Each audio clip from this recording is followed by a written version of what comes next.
I work at a psychiatric hospital for the elderly. The days aren't glamorous, and more often than not we have difficulty keeping certain patients under control. Whether it be dementia, PTSD, or Alzheimer's, some of the older folks require constant observation. This makes it incredibly hard to find the time to spare to give to the calmer and gentler patients. And I know it's not much, but I try my hardest to make the day-to-day life for the patients as well off as I can. Though, after some time I did realize I was falling victim to the rut of prioritizing certain patients over others. It wasn't out of favoritism, I just wanted to prevent a hostile space for everyone. My job as an assistant at this hospital is to gather information on possible solutions to patient issues. I don't diagnose anyone, nor do I recommend medications. I'm more of a physical helper. I'll answer questions like, what do they need, and would they be happier with a view? There was one patient in particular that none of us had really spent much time with. His name was Oliver Clark. I couldn't have told you one detail about the man, other than that he seemed quiet. He never said much, and when he did talk, it was always very pleasant. His old drawl carried with it the weight of both experience and maturity. It helped that he had a slight southern accent, but from where I couldn't say. One day, I decided that the regulars around here could afford to lose my attention for a little while. The other assistants could pull the slack for me. I was going to give Oliver my undivided attention. The day I spoke to him, he was sitting in the lounge area. He had claimed a sofa facing the window as his own, and day after day he'd spend his time watching the sun rise and set. This seemed to put his mind at ease for one reason or another. I walked up behind him, folding chair in hand and a smile on my face. "Hello, Mr. Clark. I couldn't help but notice you've been sitting alone all day. Would you mind if I sat with you for a bit?" Oliver continued to stare off in the distance, the sun a few hours away from setting, yet still giving off that warm glow of late afternoon. After a few seconds, Oliver grunted softly, clearing his throat. "Not at all, kid." His voice crackled as dust seemingly cleared from his throat. His face didn't shift nor change from his indifferent expression. I couldn't decide if he wanted my company or was just too polite to tell me off. Either way, I took advantage of it. I pulled my chair out next to his and faced the slowly falling sun next to him. The orange, warm glow of the rays filled me with a certain kind of relaxation. The background noise of the hospital behind me faded away, and soon enough it felt like me and this old man were the only ones around. "So," the old man spoke up, "what brings you over to my parts?" A small smile crept onto his weathered face, his lips upturned just barely enough for me to notice. I let out a quiet sigh of relief. He seemed unlike the other patients here. I just thought I'd take some time to meet up with the mystery man no one knows a thing about. Mr. Clark gave a small chuckle. "Is that what I am? A mystery man?" I saw his brow furrow slightly as he began to think about those words. "I suppose that's what I am now, huh?" he asked in a quiet haze. "You don't have to be, if you don't want to," I remarked, my eyes scanning his face for any sign of discomfort. "I tell you what, spend a few moments with me and I might tell you something." His eyes shifted, dead set on the shimmering summer's grass in front of us. "Being alone all day isn't all it's cracked up to be at my age. Just never felt like I should be anyone's burden. I ain't worth it." I felt guilty with those words. He was always such a calm man, we never gave a second thought about leaving him to his own devices.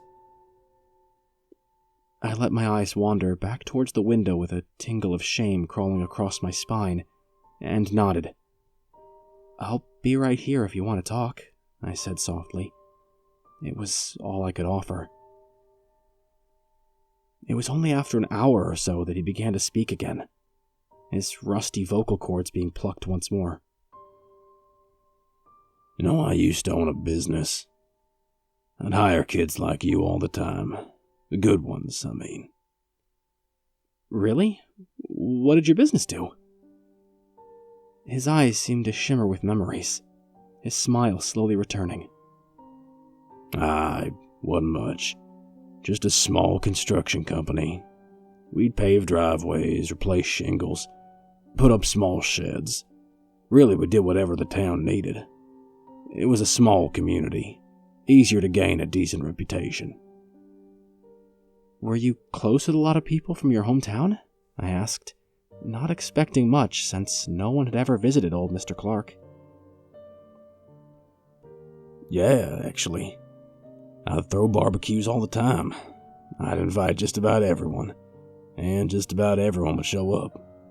My wife and kids used to..." He paused. A grimace of pain flashed across his face. Something more than just a physical wound. Something more emotional. "My wife and kids would set out the table spreads, and my little ones would hop into the pool. They hardly ever ate, I swear. They were always caught up in some sort of misadventure." I let Mr. Clark trail off, reascending into his memories of better times. I never knew Mr. Clark had a family. To be honest, I knew pretty much nothing about him. As an assistant, patient files were off limits. If we wanted to find out more about someone, they'd have to tell us.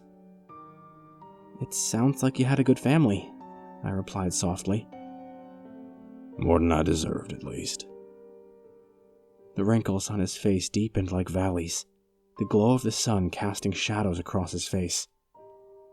"Don't say that, Mr. Clark. I might not know you the best, but you're always one of the most pleasant patients here." I gave a gentle laugh. Clark's gaze shifted from the window to his old hands. He rubbed his thumb down some of the lines. "You know, my kids used to be into the whole fortune teller thing. I was never sure where they learned it from, but every now and then they'd make me do something weird to guess our future." Clark gave me a short chuckle.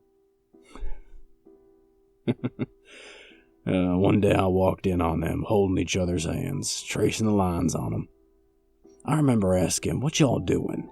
And them looking up at me with those bright eyes all excited. Clark's gaze stretched past the skin on his hands and reached deeper. He was pulling a memory straight out of his mental reserves. "We're reading our palms, Daddy," my little girl said. She grabbed me and pulled me down to my knees. "Look, Daddy, look at this line. I'm going to be rich," she said. And my boy, not to be outdone, whips out his hand and points to another line and says, "Look, Daddy, I'm going to live forever." My little girl lets out a huff and says to him, "Big deal." And I laughed. Not much else I could have done. I had no idea what they were talking about. The old man smiled as he stared at his hands, his children's voices ringing in his memories like they were freshly spoken. But needless to say, my kids grab my hand and start saying all sorts of stuff. "Daddy, you're going to be rich in a few years. Daddy, you must really love Mama. Daddy..." He stopped and let out a sniffle, his voice cracking over the emotional strain of this memory. "Daddy, he says you're going to die soon. Please don't die." He took another long pause. I saw the tears in their faces. They fully believed I was going to die soon. I had no choice. I grabbed them both up in my arms and I told them I ain't dying anytime soon. A tear rolled down the weathered cheek of this old man, following the trails that age had left behind. Turns out my kids weren't too good at that psychic junk. But whether it be luck or irony, they got my palm right. I stared at this poor old man. He'd been hanging on to this story for so long. The more words that flowed from his mouth, the more age he put on. This story might have been the only thing keeping him going. Mr. Clark, if you don't want to talk about this... It ain't about what I want. It's what I need. I need to get through this if I ever want to die. I swear the more miserable you are, the longer you live. He gave a bitter half-smile, a grimace hiding just a twitch away. I'm gonna tell you what got me in here, and you are gonna believe me, whether you like it or not. His inflection was clear. I was to sit there and listen. Now, a few weeks after that, I woke up, went to the kitchen, kissed my wife, and grabbed a cup of coffee. My wife looked at me and said, "Hun, kids are coming home from their friend's house, and they all wanted to swim. You think you could clean out the pool?" Now, we hadn't used the pool in some time, so it was due for some cleaning. Mr. Clark began to pantomime his actions, his hands moving with every word he spoke. I finished up my coffee, put the mug in the sink, and walked out to the backyard. There the pool was, all covered up by tarp. I walked over to it and ripped it right over, and you know what I saw? I shook my head, and the old man continued. I saw fish in my pool. Weird looking ones too, all colorful yet slimy looking. I couldn't believe my eyes. Ain't no way that fish could be swimming in a chlorinated pool. Yet there they were. Clark leaned forward and looked at the floor at his feet, as if he could still see the pool in front of him. I scooted up close to the edge and squinted through the muck at the bottom of the pool, and I saw an opening, like a little crevice leading right off into the ground. About a week or two prior, I remembered feeling a bit of a tremor late at night. I figured a sinkhole must have opened up to an underground stream or something. Not just that, but the sinkhole must have flooded from someplace deeper in the ground and pushed the fresh water up. Now you'd think I'd be upset, right? And maybe I would have been if it wasn't for those fish swimming around. They didn't look like any freshwater fish I'd ever seen. They were much too colorful. I guess you could say I had curiosity guiding me when I contacted the wildlife service downtown and had them come up for a look. "What's the matter?" the ranger asked as I took him into our backyard. And I told him you just have to see for yourself. And that expression on his face when he saw them damn fish in the swimming pool was nearly priceless. That ranger was at a loss for words. Hell, he even pulled out a little handbook from his truck of the different local fish species and flipped through it like his life depended on it. He came up with nothing. Not one fish in that strange cluster swimming around matched any known fish in the area. Pretty soon it was big news. Everyone was excited for Oliver's little fishbowl. I started to get offers from marine biologists wanting to do some research on everything from the water composition to documenting the new breeds of fish. When they came over and looked at the pool, they offered me a great deal of money to allow them to break the rest of the concrete tiling of my pool and see what was beneath. Well, I'm a sane man, so I took the offer and let them get to work. What they found was beyond words. That sinkhole was far larger than what it looked like from up top. The thing was a cavern, and it only got larger the further down it went. Those researchers were at a loss for words. They said the walls didn't look right for a normal sinkhole. They said it was almost like something had burrowed upward. And that only led them to be more curious. Now they were throwing money at me to let them tear up my backyard, enough for them to get some extra equipment going. Once again, I took the money, though this time I asked for something extra. If they were going down there, I was going with. Well, after some weeks passed, my backyard began to look like an excavation site. Hell, there were people in scuba gear diving in and out and documenting everything. One day, this researcher I grew to know, Rory, came up to me and said he had something to show me. He takes me over to my backyard, and there's something sitting in the water, about 20 feet long and metal. Rory tells me he managed to get permission from his company to drive out a small ComSub research submarine. He said he'd be able to squeeze it down till we hit the wider end of the hole. He said we'd be able to make it about 600 feet down and look around before having to pop back up. It had an 8-hour driving life. The kicker was it was a 2-man sub, and per our agreement, the only person he could legally take with him was me. I remember being giddy as giddy could be. They were ready for the trip right then, so I ran inside. I told my wife and kids, gave them a big old hug, and headed back out. It took a while for me to get geared up and to give me a quick rundown on how the sub operates. I laughed. I told him I couldn't believe a submarine was in my backyard. Even when I stepped inside it, it hardly felt real.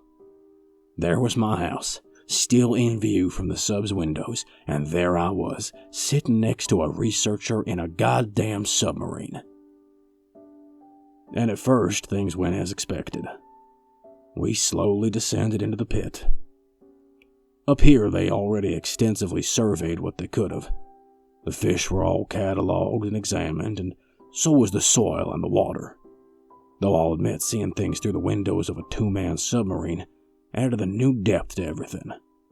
It felt more like a dream. As we crept deeper into the darkness, we began to see more schools of those jelly-coated fish. There were dozens of brightly colored fish, all colored in the oddest way. It was almost like a thick layer of clear mucus was over them, as if they were decomposing or dead in the water, yet still gliding around. They were surreal. The researchers, to my knowledge, never did figure out how they had such vivid color from such a sunless area like that pit. Now, the walls of the caverns matched the oddness of the fish. The rocks and dirt didn't seem freshly disturbed. It almost seemed like they were made from years upon years of digging.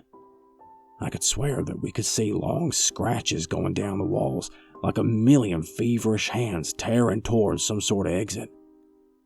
Deeper we got, more of those claw marks we saw. Something's wrong, I remember Rory saying. He wasn't worried, just confused.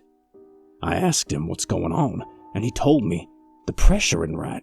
It's hardly registered any higher than the surface. I didn't have an answer for him, so I stayed quiet, just staring out the windows at the ever-expanding caverns around us. And pretty soon we began to see fish we ain't never seen before. They made their homes in, as best as I can say, coralized stalactites. These little guys were hiding in holes in both the stalactites and cave walls. Some larger, some smaller, but all of them stayed far away from us. Rory was awestruck. I looked over at him with a big old smile on my face, and I saw that look of pure childish joy captured on his face. We spent a good couple hours driving the ship to the sides of walls and peering inside the holes of whatever kind of strange vegetation or fish was hiding away. Rory told me that whatever had made those holes in the walls wasn't just a natural occurrence, that it had to have been some sort of large burrowing fish or crustacean never before catalogued. We tried to peer further into these holes, but a thick white moss seemed to be all over the place down there, long as weeds, and there were these strange lily pad-like fish hovering over them. They was like some sort of flat jellyfish, with only a single tendril stretching downwards, some several feet long, while others only inches. It was a magical sight, them floating around like strange underwater party balloons. It was when we started getting past this section of the pit that we started hearing something. It was like a low rumble, 2 quick pulses, then silence. It was quiet at first, Rory was the first to notice it, and he pointed it out to me. He said we still had a bit of depth and that we could descend safely. He said he wanted to check it out. I didn't know at the time, but he was already pushing this small sub more than it was meant to be pushed. So, being uneducated with how it all worked, I nodded at him. I wish I got a good look at his eyes before I agreed to descend one more goddamn foot with him. Rory began our second climb downwards.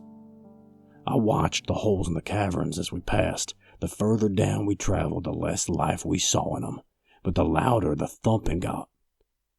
I started to feel uneasy. I felt like my head was tilting ever so slightly. It was a bad case of vertigo. I turned to Rory to tell him to stop, but he paid me no mind. His face was pressed against the glass, and his mouth was slacked open. He didn't look too well. I started yelling at him, Rory, stop!" But I couldn't get through. I reached over to his steering rod and tried pulling it up. Rory slammed it back down with such a force that it frightened me. He turned his gaze to me, and I can't say what I saw in his eyes, but if you would have told me the devil was looking at me, I wouldn't have doubted you for a second. He wasn't the same man I traveled down with. His eyes shone like the sun off of a lake and vibrated with each now thunderous thud of whatever lay below us in the depths. At some point, that childish expression gave way to something visceral, and I never noticed. At first, I jolted back, but then I felt myself get angry. I'm not an angry man, hell. At that time in my life, I used to pray for God to give me some backbone to deal with some of the idiots around town. But something came out of me down there. Like Rory went crazy, I guess I too lost a bit of my mind. I balled up my fist and punched the devil right out of him. His head hit a metal bar and he slouched right down in his seat. It was at that exact moment I knew I was fucked. I was fucked and I was angry. Not a good combination. I ended up grabbing the stick Rory was slumped over and yanked it up. I heard a thud against the ceiling. I thought it was a fish, so I pulled up again. Another thud, but this time it was followed by the grinding of metal on the roof, like a dozen nails scratching a chalkboard. I tried rotating us around, and that's when I caught sight of them. Above us and around us were people. Naked, floating, hair softly gliding with the current. Their skin was pale and blue, and their eyes were so cold. They looked at me sitting in my chair with these expressionless gazes like wooden puppets.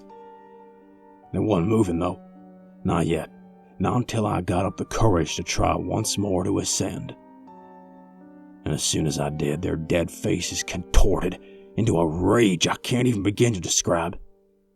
Maybe even more so than the rage I had just moments earlier. I looked around me, and there was more of them clambering out of the holes in the walls around us.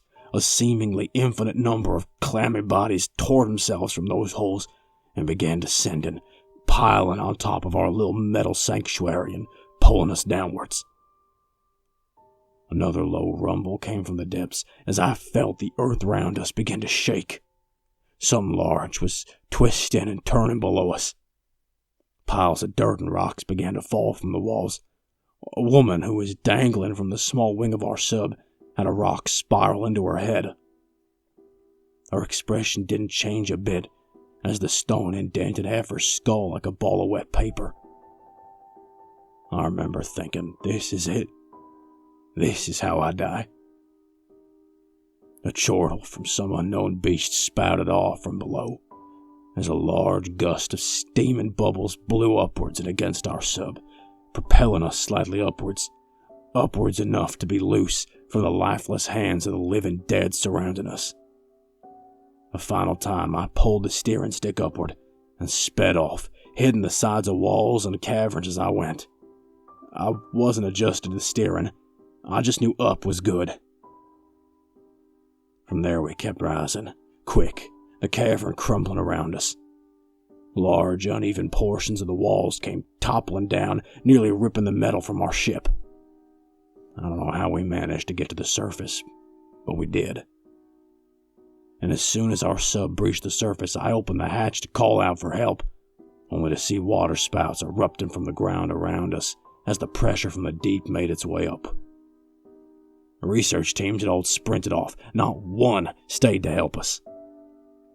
I grabbed Rory and was half out of the sub before I felt a tug from under us. I felt like I was standing on a fishing bob, and something was tugging at us. Something strong. I managed to throw Rory over the edge onto some stable ground, but the ship gave out from under me before I could abandon it. I got sucked back in. Barely had time to close up the hatch before dirt and mud and water pulled over me. That ship had an 8-hour drive time and a 72-hour pool of emergency air. I used 53 hours of that air before I was dug out. I had to endure the sounds of that damn thumping, rising and getting closer to the surface. The waves were moving the sub through the muck like a wave pool, covering me in more and more earth. I spent 53 hours in darkness, thinking that I was going to die, about how my body would exhaust its oxygen and I'd float down like all them unfortunate souls before me. It was when the sunlight hit my face that I felt my last moment of happiness. A rescue team had dug me out. They righted the submarine and peeled back the hatch. I was a mess. I was reeling from dehydration and exhaustion. As the rescue team laid me down on some solid ground, I looked round. The whole area looked like one giant mud pit. Not one tree nor hill survived whatever was spinning up the ground below. Nor did the one thing that had kept me going. My home. I didn't believe him at first. I just kept shouting, "Where are my kids? Where's my wife?" And my rescuers just kept telling me to calm down. Eventually, I guess they got fed up with my yelling and told me what happened. They got trapped upstairs when the house went under. The ground flipped right from under them. The earth broke right through the foundation, the pipes, hell, even the sewage line.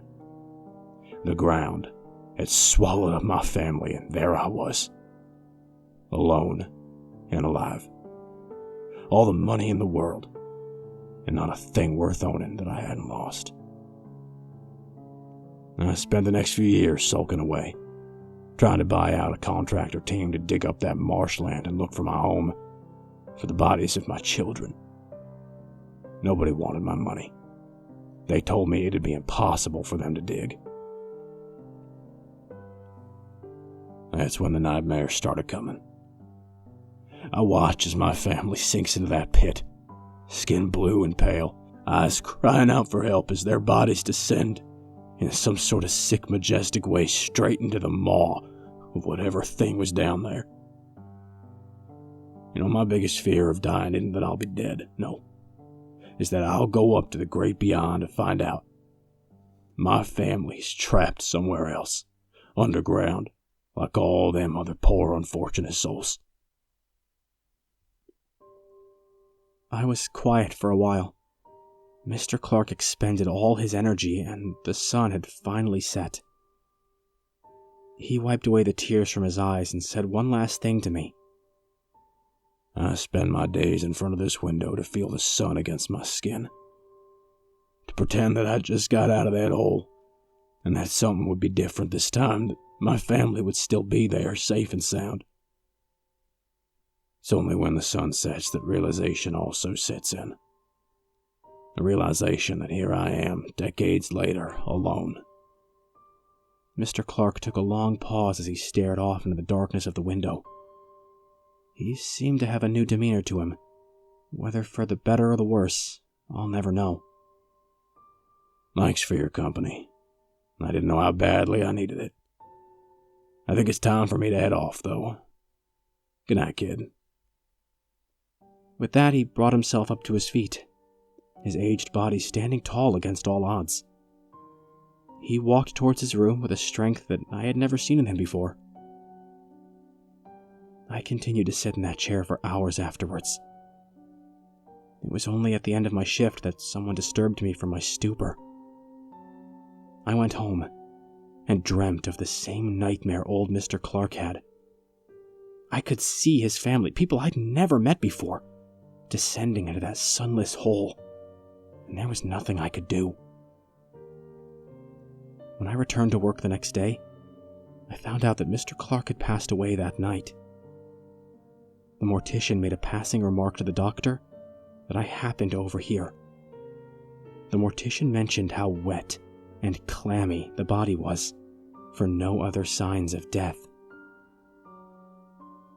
It was after that I spent all the time I could to verify his story.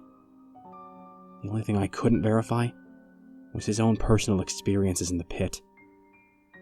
Yet that reoccurring nightmare of mine that has since grown to include one more body falling into the depths is all I need to believe him.